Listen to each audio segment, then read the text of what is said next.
Hello students, मैं राजेंद्र कुमार यादव एक बार फिर से स्वागत करता हूं हमारे channel maths classes for you पर। जैसा कि आपको पता है कि हम मॉडल पेपर कवर कर रहे हैं और मॉडल पेपर में भी 5 मॉडल पेपर हमने कवर कर लिए हैं। छठवां मॉडल पेपर मैंने स्टार्ट कर दिया था और छठवें मॉडल पेपर में मैंने क्वेश्चन नंबर 14 तक कंप्लीट कर दिया था। आज स्टार्ट करेंगे हम 15वें क्वेश्चन से। ठीक है, चैनल पर नए हो तो चैनल को सब्सक्राइब जरूर कर लीजिएगा। साथ ही मैंने अलग अलग मॉडल पेपर की अलग अलग प्लेलिस्ट बना दी है। आप चैनल पर टैप करो, वहां पर प्लेलिस्ट का ऑप्शन है, वहां पर जाके देखिए मॉडल पेपर 1 से लेकर 5 तक मैंने अलग अलग प्लेलिस्ट बना दी है। तो आप उन सभी को जरूर देखिए। साथ ही अगर मान लो आप सारी वीडियो देख लेते ना, तो मेरा यकीन मानिए आप बहुत अच्छा स्कोर लेके यहां से निकलोगे। ठीक है, उसके बाद में आप वीडियो को लास्ट तक जरूर देखा करें, क्योंकि कई क्वेश्चन ऐसे होते हैं जो आपकी बुक में नहीं है लेकिन मॉडल पेपर में है। तो वो क्वेश्चन ऐसे कैसे आ जाते हैं और इसलिए आप उनको कर नहीं पाते हो क्योंकि आपने देखा ही नहीं उन क्वेश्चन को। तो इसलिए मैं बार बार बोलता हूं कि वीडियो को आप लास्ट तक जरूर देखा करें। साथ ही स्टार्ट करने से पहले वीडियो को लाइक कर दीजिएगा और चैनल को सब्सक्राइब करके कमेंट कर दीजिएगा एक। ठीक है, चलो तो क्वेश्चन नंबर 15 है हमारे पास। बिंदुओं 1, -5 और -4, 5 को जोड़ने वाले रेखाखंड को एक्स एक्स किस अनुपात में विभाजन करेगा। ठीक है, चलो अब देखो मेरी बात सुनो। एक तो होता है एक्स एक्स और एक होता है आपके पास वाई एक्स। अब एक्स एक्स पर कोई भी बिंदु क्या होता है और वाई एक्स पर कोई भी बिंदु क्या होता है वो समझो। जैसे मान लो ये आपके पास है वाई एक्स, ये कौन सा एक्स आपके पास वाई एक्स है। ठीक है, और ये है आपके पास एक्स एक्स है। अब इस पर कोई भी बिंदु क्या होगा, यहाँ पर 1, 0 होगा। ठीक है, यहां पर क्या होगा आपके पास 2, 0 होगा। यहां पर क्या होगा आपके पास 3, 0 होगा। मतलब x का तो कुछ भी हो जाएगा लेकिन y का क्या होगा हमेशा 0। किस x पर y x x पर x x पर कोई भी बिंदु क्या होगा, जैसे 1, 0 हो गया, फिर यहाँ पर 2, 0 हो गया, फिर यहाँ पर 3, 0 हो गया। मतलब y का हमेशा क्या रहेगा 0। x का कुछ भी हो जाएगा। तो आपको कभी भी ऐसे बोला भाई x x पर कोई भी बिंदु तो उस पर क्या होगा x, 0। भाई x का तो 1, 2, 3 कुछ भी हो जाएगा लेकिन y का हमेशा क्या रहेगा 0। उसके बाद मैं बात कर लूं वाई एक्स की, तो वाई एक्स पर कोई भी बिंदु देखो, एक्स का तो क्या रहेगा इस पर 0 और वाई का क्या रहेगा यहाँ पर 1 हो जाएगा। फिर एक्स का यहाँ पर 0 रहेगा लेकिन वाई का 2 हो जाएगा। फिर एक्स का कितना हो जाएगा 0 और वाई का कितना हो जाएगा आपके पास 3 हो जाएगा। तो अगर मान लो वाई एक्स की बात हो ना तो 0, वाई होगा। वाई का कुछ भी हो जाएगा 1, 2, 3। लेकिन एक्स एक्स पर कोई भी बिंदु क्या होगा x, 0। तो मैं यहाँ पर लिख देता हूँ एक्स एक्स पर बिंदु, एक्स एक्स पर बिंदु बताओ क्या होगा x, 0। और y एक्स पर बिंदु बताओ क्या होगा, y एक्स पर होगा आपके पास 0, y। इस चीज को आप ध्यान रखना, एक दो जगह और काम में आएगा हमारा। ठीक है, चलो तो क्वेश्चन नंबर आपके पास 15 है। क्वेश्चन नंबर 15 क्या है आपके पास। हाँ, बिंदुओं, आपको कभी भी बोला ना भाई बिंदुओं, उनको तो रखना है साइड में। उनको तो कहां पे रखना है, आपको साइड में रखना बिंदुओं। तो बताओ क्या क्या बिंदु है मेरे पास। बिंदुओं रेखा बना लो एक, ये मैंने रेखा बना दी। बिंदु है आपके पास 1, -5, 1, -5 है और दूसरा बिंदु है -4, 5। ये दो बिंदु है आपके पास और x x से विभाजन हो रहा है। तो x x से विभाजन होगा तो बताओ इस बिंदु का निर्देशांक क्या होगा, x, 0 होगा। ठीक है, चलो मैं आगे नेक्स्ट देखो क्या है। किस अनुपात में विभाजन करेगा ज्ञात कीजिए। आपको अनुपात ज्ञात करना है। तो माना आपको कभी भी अनुपात पूछे तो माना के अनुपात 1 में क्या करेगा, विभाजन करेगा, ये फिक्स है। तो सबसे पहले लिख दो माना x x, कोई भी बिंदु बोले तो आपको तो लिखना माना x x के अनुपात 1 में विभाजन करेगा, विभाजन करेगा। ठीक है, के अनुपात 1 में विभाजन करेगा। नेक्स्ट देखो क्या लिखते हैं हम।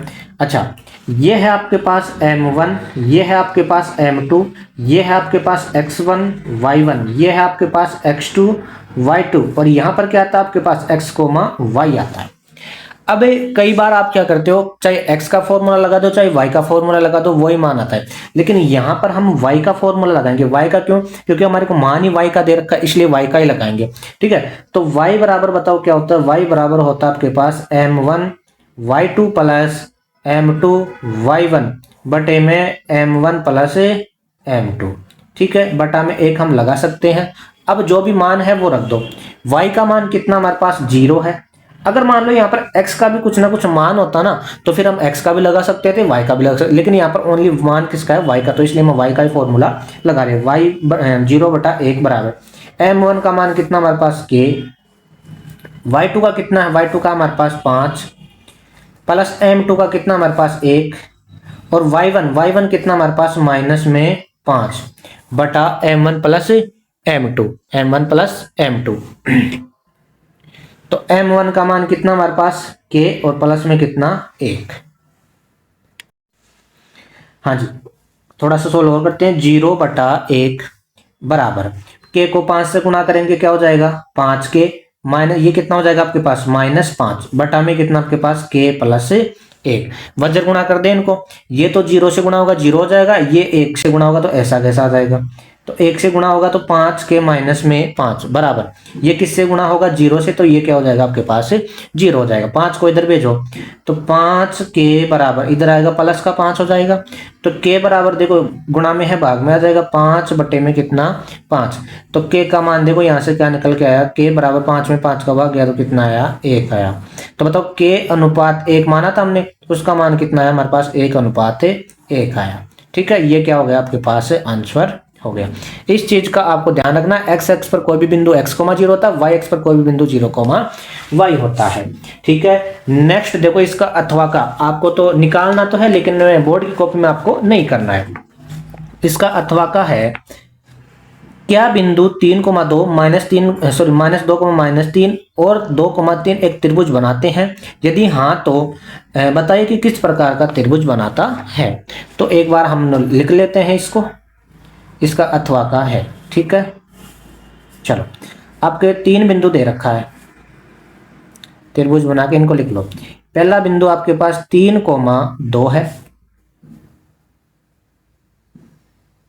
दूसरा बिंदु आपके पास -2, -3 है, तीसरा बिंदु आपके पास 2,3 है। ठीक है जी, चलो अब ये हमने त्रिभुज बना लिया, इसको नाम दे दो ए, इसको नाम दे दो बी, इसको नाम दे दो आप सी। ठीक है, तो सबसे पहले ए बी दूरी निकाल लें हम। ए बी दूरी निकालो, ये आपके पास x1 y1, ये आपके पास x2 y2, लिख दो x1 y1, ये आपके पास x2 y2। तो ए बी दूरी बताओ क्या होता है, under root x2 minus x1 का square plus y2 minus y1 का स्क्वायर। तो ए बी दूरी मेरे पास आएगी बताओ क्या, अंडर रूट x2 का मान कितना है जी -2, माइनस x1 का कितना है जी 3 है स्क्वायर, प्लस y2 का कितना है मेरे पास, y2 का मान है मेरे पास -3, माइनस y1 का कितना मेरे पास 2, इसका भी क्या है मेरे पास स्क्वायर है।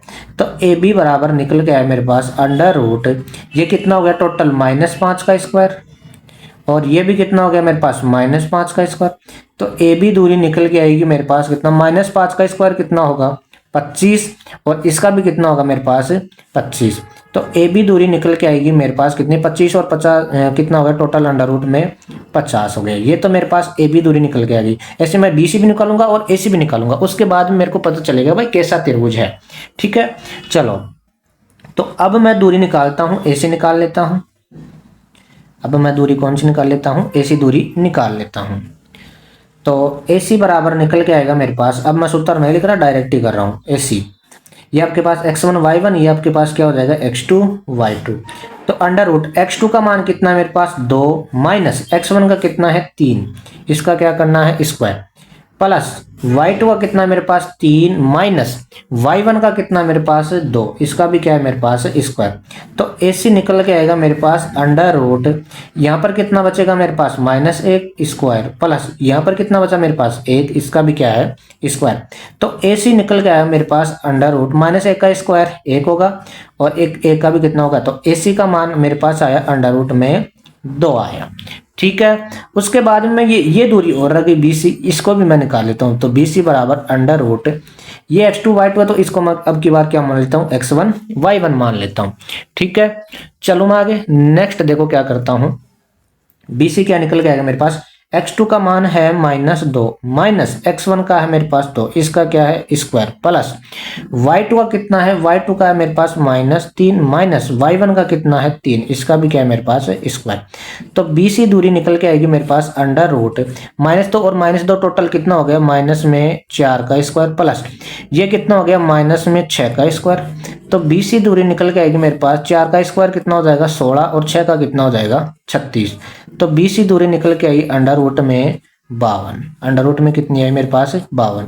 तीनों दूरियां हमने निकाल ली, ये रहा AC और ये रहा, तीनों दूरियां आ गई। अब देखो क्या करते हैं, अब ऐसे तो ये तीनों दूरियां अलग अलग आ गई, तो आपको पता नहीं चल रहा। लेकिन आपने समकोण त्रिभुज का नाम सुना है।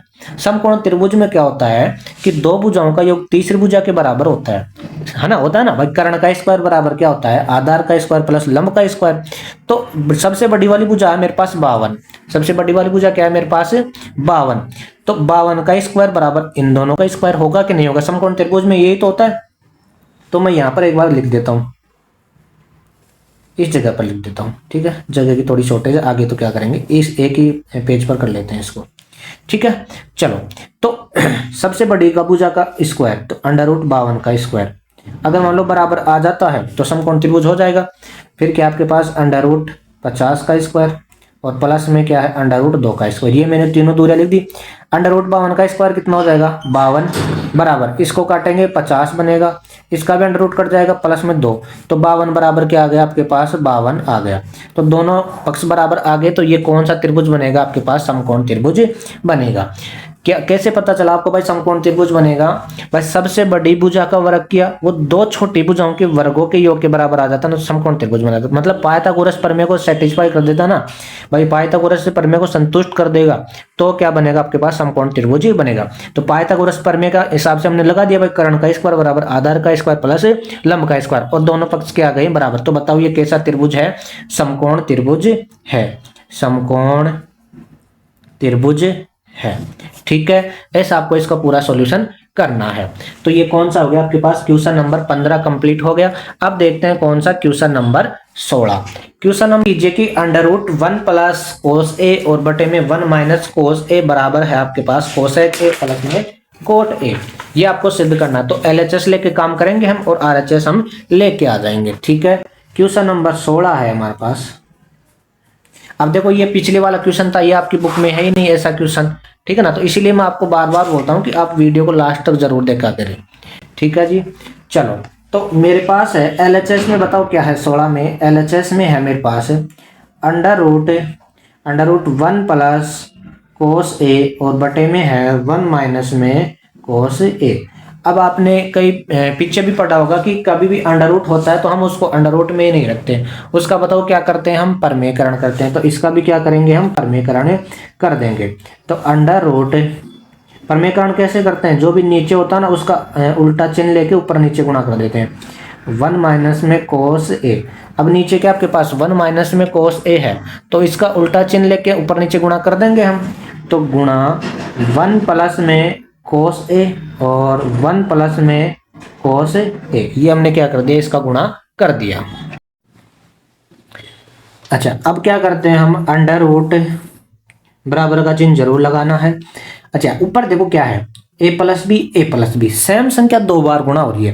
देखो a प्लस बी, अगर मान लो सेम संख्या 2 बार गुणा होती है तो उसका क्या बन जाता है आपके पास होल स्क्वायर बन जाता है। तो 1 प्लस कोस ए का क्या बन गया, ये मेरे पास होल स्क्वायर बन गया बटा नीचे देखो क्या है a माइनस बी और a प्लस बी और a माइनस बी क्या होता है। देखो ऊपर तो क्या बना आपके पास, ऊपर तो बना a प्लस बी इंटू में a प्लस बी, इसका मतलब क्या हुआ a प्लस बी का होल स्क्वायर, ठीक है। नीचे बना आपके पास a माइनस बी और a प्लस बी, इसका क्या मतलब क्या हुआ a square minus b square, ठीक है। चलो तो इसको नीचे क्या बन जाएगा आपके पास 1 का स्क्वायर, तो 1 माइनस में क्या लिख दोगे आप कोस स्क्वायर ए हो गया, ठीक है। चलो नेक्स्ट देखो क्या करते हैं हम, अंडर रूट 1 प्लस कोस ए का होल स्क्वायर, तो ऐसा कैसा, और नीचे देखो 1 माइनस कोस स्क्वायर क्या हो जाता है, साइन स्क्वायर हो जाता है ना आपके पास, सरसों में आपने पढ़ी होगी साइन स्क्वायर ए हो जाता है। अब देखो ऊपर वाले से तो ऊपर वाले का अंडर रूट कैंसिल हो गया स्क्वायर से, नीचे वाले का भी अंडर रूट कैंसिल हो गया स्क्वायर से, ठीक है। तो क्या बना आपके पास बराबर 1 प्लस में कोस ए और बटे में क्या बना आपके पास साइन ए, मतलब स्क्वायर से अंडर रूट हट गया, ठीक है। नेक्स्ट देखो इसको अलग अलग भाग दे दो, तो 1 बटे में साइन ए प्लस में बताओ क्या हो जाएगा, ये कोस ए बटे में साइन ए, ठीक है। 1 बटा साइन क्या होता है, कोसेक होता है, कोसेक ए, और कोस बटा साइन क्या होता है आपके पास कोट ए, और यही आपको क्या करना था, प्रूव करना था। RHS आपके पास आ गया। बस आपने क्या किया भाई, ये a प्लस बी का होल स्क्वायर और नीचे a प्लस बी और a माइनस बी, मतलब a square minus b square. अब 1 माइनस कोस स्क्वायर क्या होता है, साइन स्क्वायर होता है, तो स्क्वायर से अंडर रूट इसका भी हट गए और ऊपर वाले का भी अब हटा दिया हमने। अब अलग अलग भाग देके इसको सोल्व कर दिया। तो ये कौन सा हो गया 16वां का क्वेश्चन नंबर 16 हो गया। इसका अथवा का भी देखो, अथवा का भी देख लो यहीं पे। अथवा का आपको कॉपी में नहीं करना, लेकिन रफ कॉपी में जरूर निकालना है। अथवा का क्या आपके पास 1 प्लस sec a बटा में sec a बराबर साइन स्क्वायर a और 1 माइनस में cos a। ठीक है, इसको सोल्व करते हैं हम। अच्छा जी, आपके पास क्वेश्चन है 1 प्लस में sec a और बटा में है sec a बराबर आपके पास साइन स्क्वायर a और बटा में है 1 माइनस में cos a। ठीक है, ये आपको प्रूव करना है। तो LHS लेकर काम करते हैं हम। LHS क्या है मेरे पास 1 प्लस में sec a और बटा में क्या आपके पास sec a। ठीक है, चलो ये मेरे पास LHS है। अब मैंने आपको जो पूरी बुक के फॉर्मूले वाला वीडियो ना वो मैंने अपलोड कर रखा है, उसमें मैंने बताया था कि इनको सोल्व कैसे करते हैं। इसके फिक्स 4 नियम है। सबसे पहले अगर मान लो कोई स्क्वायर वाला है तो सरसम का लगाओ, उसके बाद में साइन कोस में बदलो, उसके बाद में एलसीएम लो, उसके बाद में कोई a plus b a minus b लगेगा तो वो लगाओ। वो वीडियो आप जरूर देख लेना, चैनल पर वीडियोज में जाके मिल जाएगा आपको। ठीक है, LHS मैंने लिख दिया। अब बताओ क्या करूँ, साइन कोस में बदल दूं तो 1/1 तो ऐसा कैसा, इसको क्या लिख दूंगा मैं 1/cos a लिख दूंगा, बटे इसको क्या लिख दूंगा 1/sec को क्या लिख दूंगा 1/cos a लिख दूंगा। ठीक है, बराबर ऊपर एलसीएम बोलो क्या आएगा मेरे पास cos a आएगा, तो इसमें कितनी बार जाएगा cos बार, तो ऊपर तो बन गया मेरे पास cos a प्लस cos से cos कैंसिल, कितना बचा मेरे पास 1 बचा, और नीचे क्या आपके पास 1 में cos a बचा। ठीक है, अब देखो ये ऊपर आएगा तो उल्टा हो जाएगा, तो ऊपर तो है मेरे पास 1 प्लस में cos a और बटे में है मेरे पास cos a इंटू ये ऊपर आएगा उल्टा हो जाएगा cos a बटे में क्या हो जाएगा 1। तो ये तो कैंसिल हो गया, आपके पास क्या बचा, मेरे पास बचा 1 प्लस में cos a, लेकिन RHS तो ये है ही नहीं, तो RHS को भी हम थोड़ा सा सोल्व कर लेते हैं। RHS देखो क्या है, RHS है हमारे पास साइन स्क्वायर a और बटे में है 1 माइनस में cos a। ये मैंने RHS लिख दिया। अब मैंने बताया था कि अगर मान लो स्क्वायर वाला है तो सरसम का लगाओ, तो साइन स्क्वायर को मैं क्या लिख दूंगा 1 माइनस cos स्क्वायर लिख दूंगा, और बटे में क्या है मेरे पास 1 माइनस में cos a। अब इसके भी मैं स्क्वायर लगा सकता हूँ। अब यहाँ पर देखो क्या बनेगा a square minus b square, तो मतलब a प्लस बी और a माइनस बी, तो a प्लस बी मतलब 1 प्लस cos a और a माइनस बी मतलब 1 माइनस में cos a, और बटे में क्या आपके पास 1 माइनस में cos a। 1 minus cos a से 1 माइनस cos a कैंसिल हो गया, आपके पास क्या बचा 1 प्लस में cos a, और यही क्या था हमारे पास LHS, और यही क्या निकल के आएगा हमारे पास RHS। तो LHS बराबर क्या निकल के आएगा आपके पास RHS निकल के आ गया। ठीक है, ये क्वेश्चन नंबर 17 है आपके पास। नीचे दिया हुआ बंटन एक कक्षा के 40 विद्यार्थियों में भार दर्शा रहा है। ठीक है जी, इनका क्या निकालना, आपको माध्यक निकालना है। चलो स्टार्ट करते हैं हम। माध्यक निकालते समय एक छोटी सी चीज का आपको विशेष ध्यान रखना है, और वो भी मैं आपको बता देता हूं।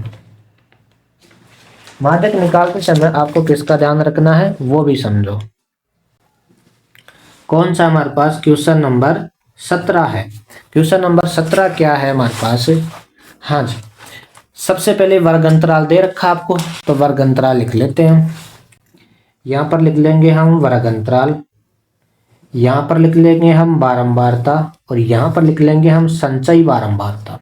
ठीक है, चलो वर्ग अंतराल है आपके पास, वर्ग अंतराल कहाँ से कहाँ तक है 40 से 45, फिर 45 से 50, फिर 50 से कहाँ पर है 55, फिर 55 से है 60, और 60 से है 65, और 65 से है 70, और 70 से कितना आपके पास 75, 70 से है आपके पास 75। ठीक है, ये आपके पास वर्ग अंतराल आ गया। अब इसमें ध्यान रखने बात यह है कि आपको बारंबारता दे रखा है या संचयी बारंबारता दे रखा है, इस चीज का विशेष ध्यान रखना आपको। अगर मान लो संचयी बारंबारता तो कब होती है और बारंबारता कब होती है उसको देखो। अगर मान लो ये आपके पास बढ़ते हुए क्रम में है, मतलब छोटे बड़े नहीं है, तो संचयी बारंबारता है, और ऐसे है कि एक बार बढ़ गया एक बार घट कम हो गया, एक बार ज्यादा एक बार कम है, तो फिर बारंबारता। तो अब की बार तो 8 10 है, फिर 8 है, फिर 7 है ना, तो ये तो क्या आपके पास बारंबारता ही है। तो एफ में क्या क्या है हमारे पास, एफ में क्या क्या है मेरे पास, एफ में है 3, फिर है 5, फिर कितना है 10, फिर है 8, फिर है 7, फिर है 4 और फिर कितना आपके पास 3 है। सी एफ निकाल दे। सी एफ कैसे निकालेंगे, इनको जोड़ जोड़ के। तो 3 आ गया, फिर इसको जोड़ो कितना हो गया 8 आ गया, तिरछा जोड़ते जाओ, फिर कितना हो गया ये 18 हो गया, फिर कितना हो गया ये 26 हो गया, फिर कितना हो गया ये 35 हो गया, सॉरी 33 हो गया, फिर कितना हो गया आपके पास ये 37 हो गया और फिर कितना हो गया आपके पास ये 40 हो गया। ठीक है, तो अच्छा ये मैंने क्या निकाल दी, इसकी सी एफ निकाल दी। अच्छा जो ये आता है ये क्या आता है आपके पास एन आता है, ये क्या आता है एन आता है। तो एन बट सबसे पहले आपको देखो सूत्र लिख दो। सबसे पहले तो माध्यक का सूत्र क्या होता है, माध्यक का सूत्र होता है हमारे पास कितना, एल प्लस एन बटे 2 माइनस में सी एफ बटे में एफ और इंटू में एच। ये आपका किसका सूत्र होता है, माध्यक का सूत्र होता है। ये आपको याद जरूर रखना है। अब देखो एन क्या होता है, जो ये आता है ना ये आता है एन। तो सबसे पहले निकालो आप एन बटा दो। सबसे पहले क्या निकालोगे आप एन बटा दो। एन बटा दो निकालो मतलब 40 बटा दो मतलब कितना आ गया आपके पास 20। अब आपका काम हो जाएगा 20 से जस्ट बड़ी कौन सी है यहाँ पर उसको सिलेक्ट कर दो। 26 है तो इसको सिलेक्ट कर दो आप। इसको हमने क्या कर दिया, सेलेक्ट कर दिया। अब यहां से सारे मान हम निकाल लेंगे। अच्छा तो L का मान जो छोटी सीमा है मतलब ये L का मान कितना हमारे पास 55 है। F का मान कितना हमारे पास 8 है। CF 26 मत लिख देना, इस चीज का विशेष ध्यान रखना आप। CF 26 मत रखना, CF जस्ट ऊपर वाला रखना आपको। CF का मान होगा 18। CF रखते टाइम भी इसमें ध्यान रखना है, ठीक है ना। चलो H क्या होता है, जो इनमें अंतर होता है ना, अंतर वर्ग अंतराल में अंतर। H कितना 5 का अंतर है तो H का मान कितना हो गया हमारे पास 5 हो गया। अब सारे मान आ गए, अब इसके अंदर रखना है और सोल्व करना है।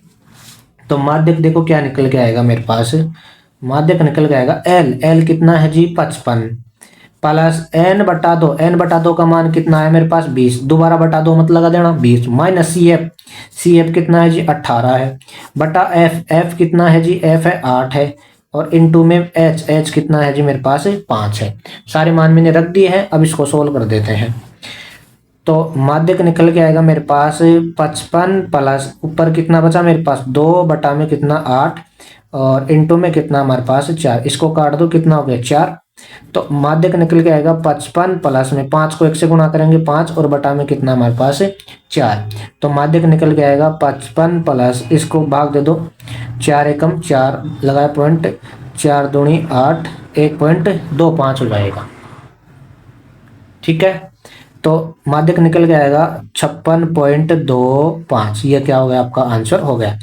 इसमें भाग दे लो एक बार 5 में 4 का, तो 4 एकम 4 बच गया 1 लगाया पॉइंट लगाया 0 4 दूनी 8 बच गया हमारे 2 0 4 5 20। सही है, कितना आएगा आपके पास 56.25। ये कौन सा हो गया आपके पास 17वां क्वेश्चन हो गया। इसका अथवा वाला ना, अथवा वाला में भी माध्यक निकालना है। अथवा वाला आप खुद करना कोशिश करना, सेम ऐसा का ऐसा ही है आपके पास और मेरे को कमेंट में आंसर इसका जरूर बताना आप, ठीक है। चलो चलो मैं आगे नेक्स्ट 18वां क्वेश्चन देखो क्या है। 18वां क्वेश्चन, हाँ 18वां समझो, मैं समझा रहा हूं आपको। 18वां क्वेश्चन है आपके पास एक ऊर्ध्वाधर एक सीढ़ी है, ऊर्ध्वाधर दीवार के सहारे इस प्रकार टिकी है कि इसका नीचे का सिरा क्षैतिज भूमि पर दीवार से 3 मीटर दूर है। यदि सीढ़ी भूमि से 60 डिग्री का कोण बनाए तो सीढ़ी दीवार पर कितनी ऊंचाई तक पहुंचती है। सीढ़ी की लंबाई ज्ञात कीजिए। चलो जी तो आपके पास कौन सा है, क्वेश्चन नंबर 18 है। क्वेश्चन नंबर कौन सा है 18 है, ठीक। हाँ जी, एक सीढ़ी ऊर्ध्वाधर दीवार के सहारे पर टिकी हुई है। जैसे मान लो ये आपके पास दीवार है, ठीक है, ये कोई जमीन है और ऐसे कोई सीढ़ी लगी हुई है, ठीक है। चलो हाँ जी टिकी हुई है। इसका नीचे का सिरा है ना, ये नीचे सीढ़ी का नीचे का सिरा ये यहीं पे है। वो भूमि पर दीवार से 3 मीटर, ये दीवार ही तो थी, ये कितनी दूर है 3 मीटर है, ठीक है। यदि सीढ़ी भूमि के साथ 60 डिग्री कोण कितना बना रही है, भूमि के साथ 60 डिग्री कोण बना रही है, तो सीढ़ी पर दीवार की ऊंचाई, सीढ़ी दीवार पर कितनी ऊंचाई तक पहुंचती है, मतलब ये कितनी ऊंचाई पर है, इसको क्या मान लेंगे हम h मान लेंगे। और CD की लंबाई मतलब ये आपको भी ये भी निकाल ले, इसको हम L मान लेंगे। दोनों चीजें आपको निकालनी है, ठीक है। चलो हाँ जी, तो आपको इसको नाम दे दो एक बार ABC। तो सबसे पहले लिख दो, माना CD की ऊंचाई तो H है, CD की ऊंचाई क्या है, CD की नहीं, दीवार CD की लंबाई, CD की लंबाई L है, CD की लंबाई हमने L ही तो मानी, तथा दीवार की ऊंचाई, दीवार की ऊंचाई ये क्या आपके पास है, H है, ठीक है, हमने ये मान लिया। अब समकोण त्रिभुज बन रहा है ABC, तो समकोण त्रिभुज ABC में टेन थीटा लगाएं पहले। तो टेन थीटा क्यों भाई, लंब और आधार काम में आ रहा है, तो लंब और आधार लाल बटा कक्का से आप पता करो किस में आता है, टेन में तो आता है।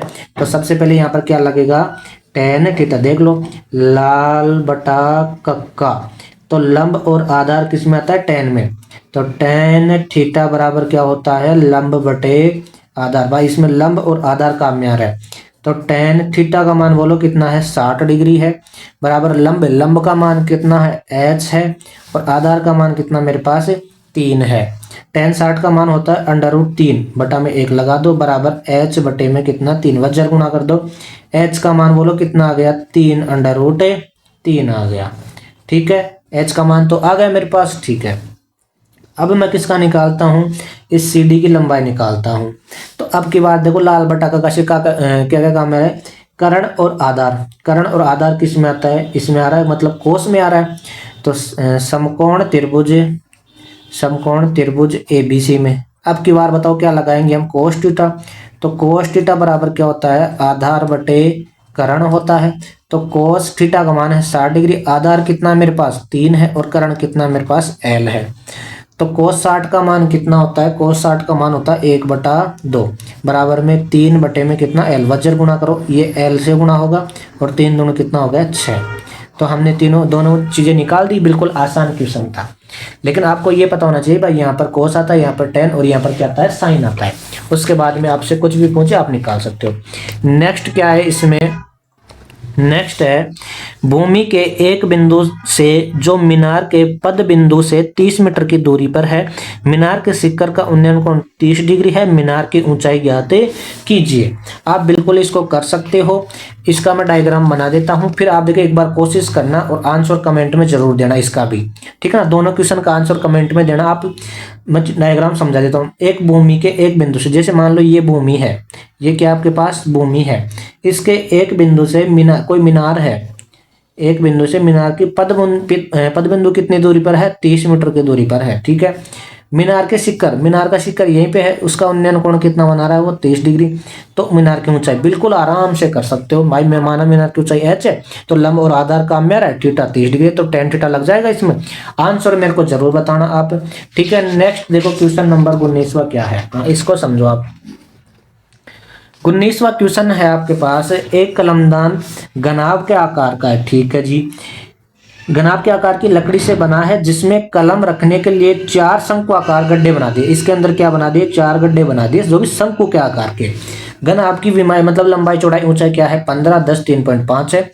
प्रत्येक गड्ढे की त्रिज्या मतलब शंकु की त्रिज्या कितनी है आपके पास, 0.5 है। गहराई मतलब ऊंचाई कितनी है, 1.4 है। तो कलमदान का आयतन ज्ञात कीजिए।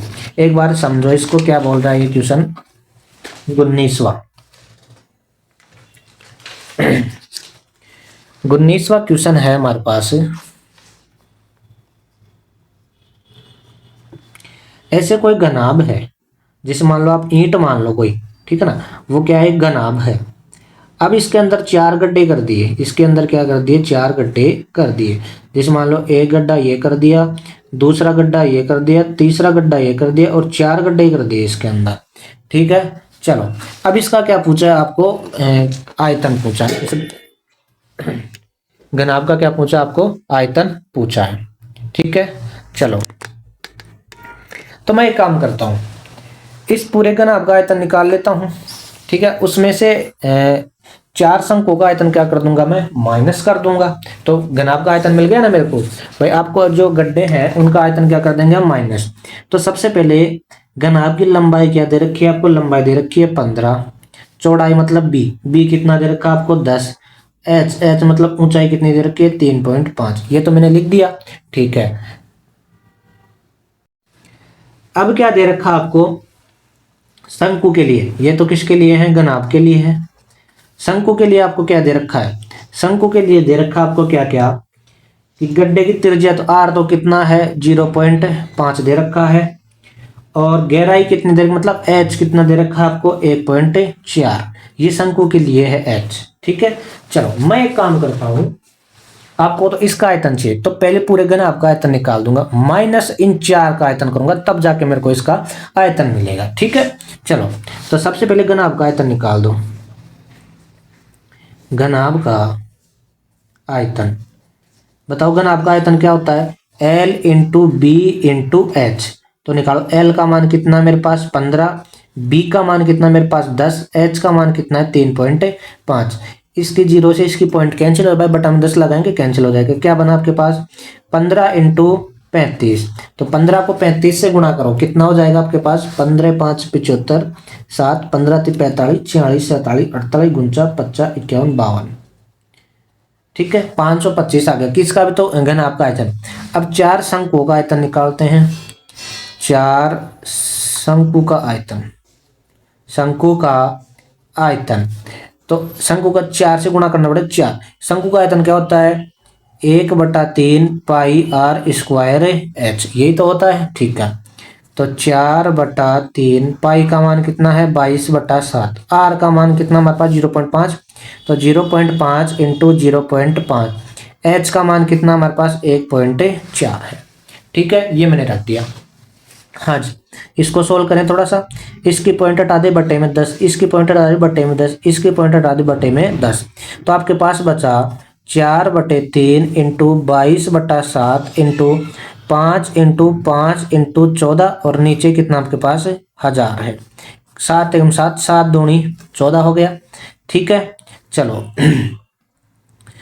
इसको काटेंगे, एक मिनट इसको ऐसे मत करो, इनको 10 10 ही रहने दो। ठीक है, क्या बना आपके पास 4/3 इंटू 22/7 इंटू 5/10 इंटू 5/10 इंटू 14/10, ये हमने लिख दिया ना।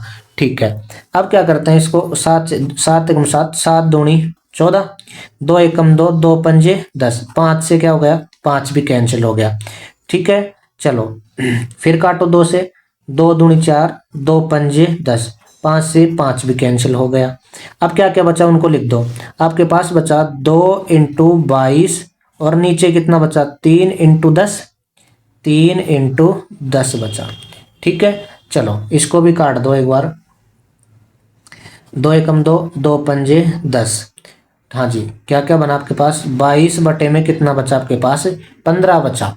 अब 22 में 15 का भाग दे देते हैं। ठीक है, तो 22 में 15 का भाग देंगे तो कितना आएगा 15 एकम 15, 12 में से 5 गया तो कितना बचा 7, लगाया हमने क्या पॉइंट, लगाई क्या हमने 0, और 15 5 75 तो ज़्यादा चला जाएगा, 15 चौक 60, 15 चौक 60, कितना बचा हमारे पास 10 0, और 15 5 15 छिग्गी 90, 1.46 आया, तो कितना आया 1.46 आया।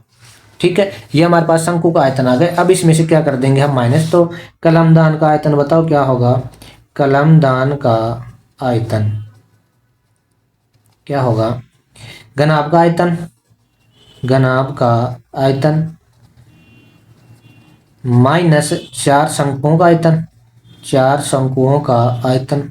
ठीक है, तो गला इतना इसका कितना आया था 525, 525 माइनस ये कितना आया 1.46, तो माइनस करेंगे तो कितना बचाएगा हमारे पास 525.00 और 1.46, माइनस करो 4, यहाँ पर 5, यहाँ पर 4 में 3, यहाँ पर 2, यहाँ पर 5, 523.54, 523.54 सेमी क्यूब, ये हमारा क्या हो गया आंसर हो गया। देखो हमने क्या किया है, सबसे पहले घनाभ का आयतन निकाला, उसके बाद में 4 शंकुओं का आयतन निकाला और माइनस कर दिया, तब जाके हमारे को क्या मिल गया कलमदान का आयतन मिल गया।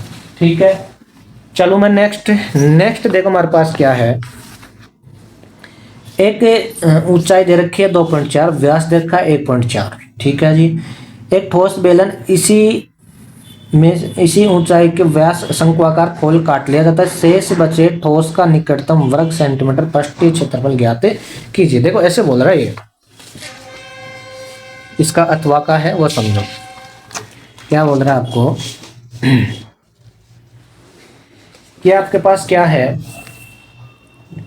अथवा, आपके पास व्यास और बेलन है, कोई ठोस बेलन है अंदर से मतलब भरा हुआ है, ये क्या है कोई बेलन है, ठीक है बेलन बना ले हम, ठीक है ये हमने क्या बना दिया बेलन बना दिया, जिसकी ऊंचाई तो है 2.4, ये तो कितनी आपके पास 2.4 है, व्यास है 1.4, तो आर कितनी हो जाएगी, आर हो जाएगी 1.4 बटा 2, तो मतलब कितना हो जाएगा 0.7 हो जाएगी, क्या हमारे पास त्रिज्या हो जाएगी, ठीक है।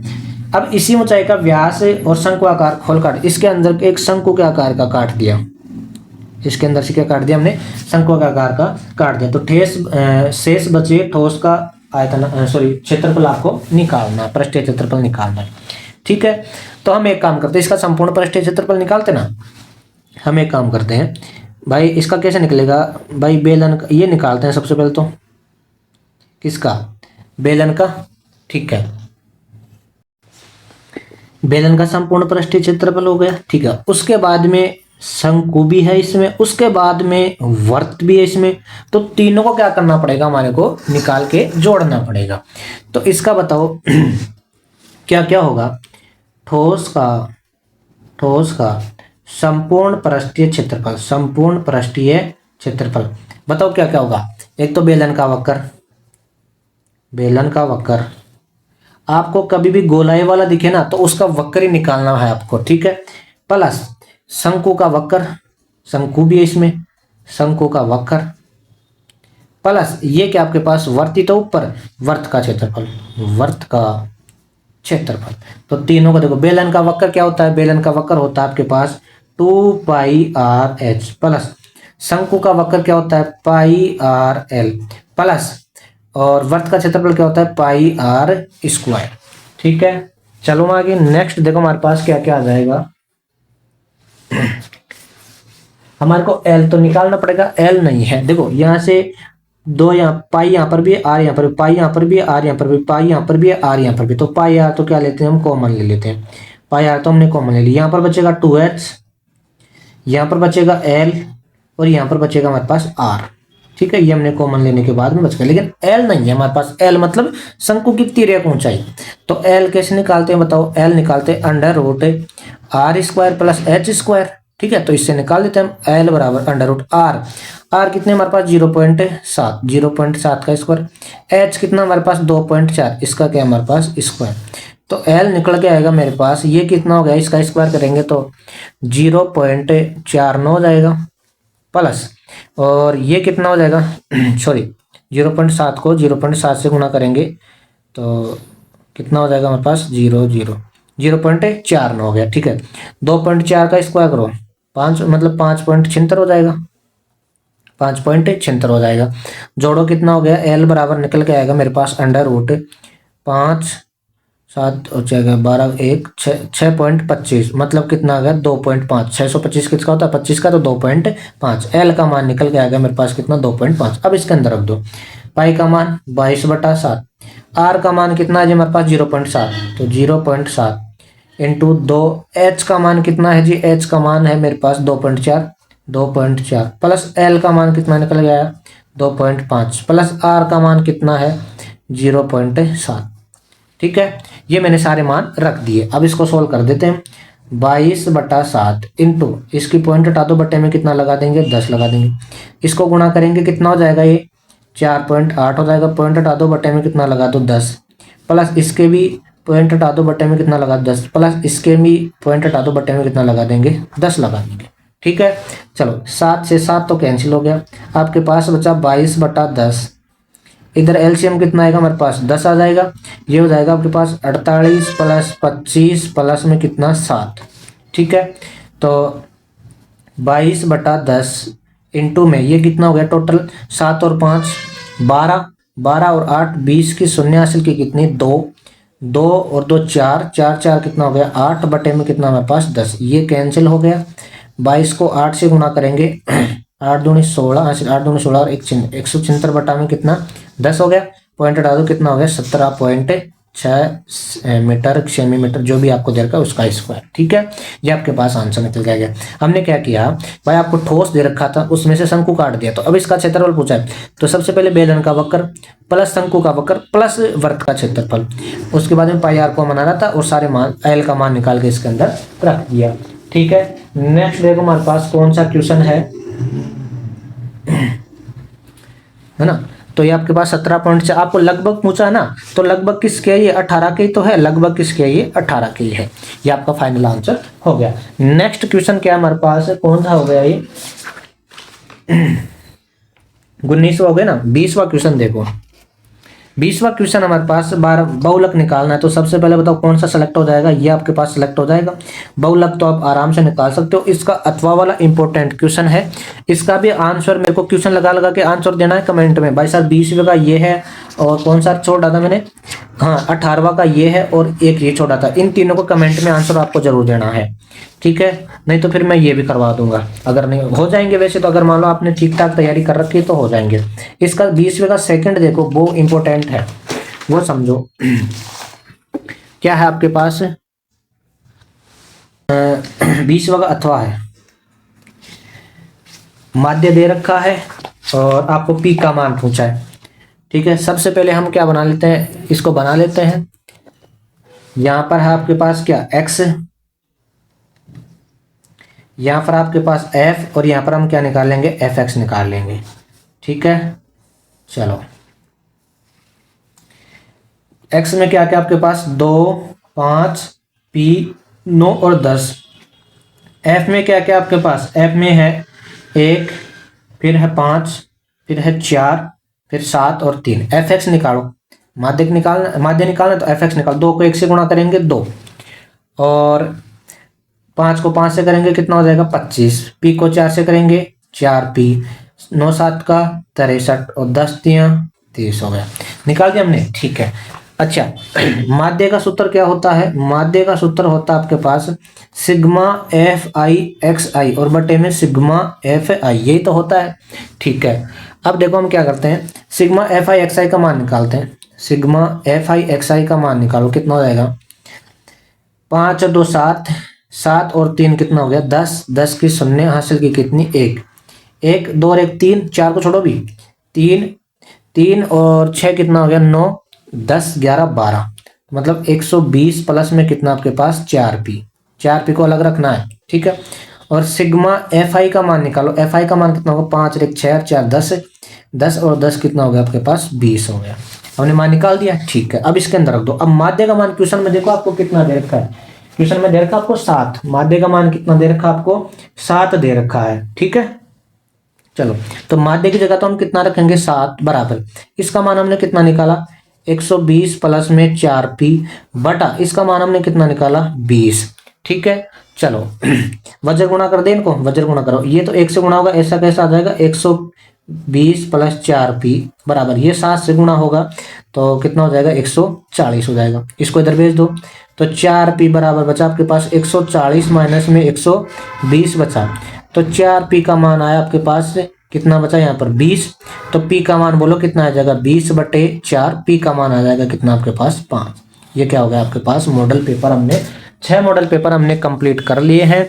आप मॉडल पेपर की प्लेलिस्ट पर जाओ, वहां पर अलग अलग प्लेलिस्ट है, कोई सा भी आपको मॉडल पेपर चाहिए उसको देख लीजिएगा। साथ ही चैनल को सब्सक्राइब कर दीजिएगा और अपना सपोर्ट यूं ही बना रखिएगा। Thank you.